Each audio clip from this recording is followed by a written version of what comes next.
Shalom sahabat yang baik hati, salam sehat selalu bagi kita semuanya. Marilah kita bersatu di dalam doa. Kasih karunia dan damai sejahtera dari Allah Bapa dan dari anaknya Tuhan Yesus Kristus kiranya menyertai kamu sekalian. Amin.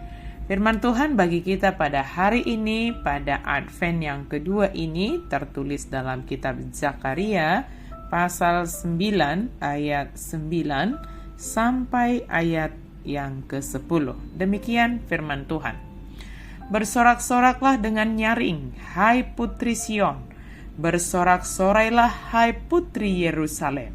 Lihat, rajamu datang kepadamu, ia adil dan jaya.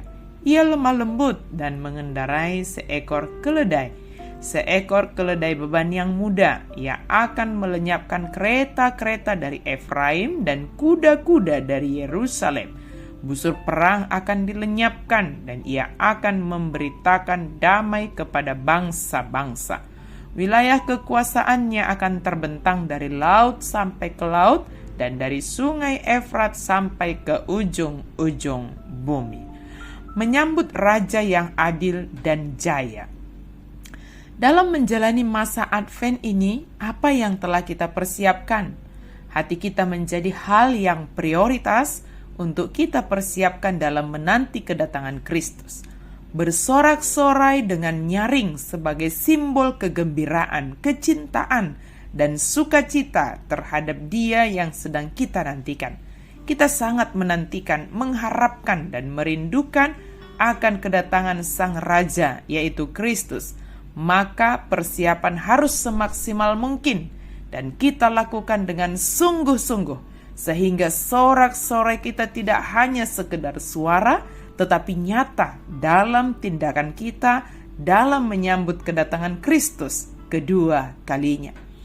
Tuhan Yesus datang sebagai Raja Israel, bagaikan seorang raja yang begitu mencintai rakyatnya, sampai ia rela mengorbankan dirinya sendiri agar rakyatnya beroleh keselamatan. Sudah pasti rakyatnya akan menaati sang raja dengan kecintaan. Kita dahulu pelanggar-pelanggar hukum Allah yang seharusnya mati, tetapi telah beroleh keselamatan karena pengorbanan Tuhan Yesus.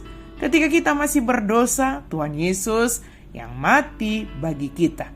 Dia yang tidak berdosa rela dijadikan dosa untuk menerima hukuman kita. Dan sebaliknya kita dijadikan benar oleh karena kesalehannya. Allah menunjukkan kasih-Nya kepada kita oleh karena Kristus telah mati untuk kita. Ketika kita masih berdosa, Allah membuat Yesus yang tidak berdosa menjadi dosa karena kita, supaya kita dibenarkan oleh Allah. Kehadiran Allah di dalam Yesus Kristus membuat umatnya bersorak dan bersukacita. Yesus hadir sebagai Raja yang lemah lembut. Pada khotbah di bukit, Yesus berkata, "Berbahagialah orang yang lemah lembut, karena mereka akan memiliki bumi. Berbahagialah orang yang membawa damai, karena mereka akan disebut anak-anak Allah." Sebagai Raja lemah lembut, Yesus mewarisi dan bertahta atas Yerusalem baru yang mewakili keseluruhan umatnya yang tinggal di bumi, yang akan diperbarui oleh Sang Mesias sendiri. Kristus sebagai Raja Damai hendak memerintah atas umatnya sebagai anggota kerajaan Allah dalam damai sejahtera, keadilan, dan kebenaran. Ia yang mengajar orang-orang untuk lemah lembut, dan kini ia sendiri menunjukkan apa arti kelemah lembutan sebagai Mesias yang lahir menjadi manusia dan rela menderita di kayu salib. Kelemah lembutan Yesus membuat orang-orang heran. Kelemah lembutan Yesus justru adalah kekuatan di dalam derita salib. Ia memilih jalan taat menderita untuk mengorbankan diri, padahal ia punya kekuatan untuk menaklukkan semua kuasa Romawi, tapi memilih tetap tekun memikul salib. Maukah kita mengikuti jejak yang ditinggalkan Yesus Kristus bagi kita? Menjadi lemah lembut, yaitu kekuatan yang terkendali untuk taat melakukan kehendak Allah. Ini adalah menjadi citra Allah yang dipulihkan dan serupa dengan Kristus. Marilah kita taat kepada Tuhan, bukan karena takut hukuman, melainkan karena kita mencintainya. Biarlah kita juga meneladani pola yang sama ketika kita menjalankan otoritas kita terhadap orang lain. Karena itu, bersorak-soraklah, karena Dia telah datang menjadi Raja yang adil dan jaya, serta penuh dengan kelemah lembutan.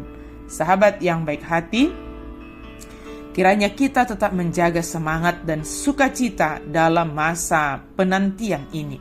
Sorak-sorak kita dengan nyaring terlihat dari kesungguhan kita menanti kedatangan Kristus sebagai Raja yang adil, sebab Dia akan menghakimi dunia ini, tetapi Dia juga jaya dan perkasa serta lemah lembut. Amin. Mari kita berdoa. Terima kasih Tuhan untuk firman-Mu. Terima kasih karena Engkau hadir ya Tuhan, sebagai Raja yang adil dan jaya, penuh dengan kelemah lembutan dan membawa damai sejahtera.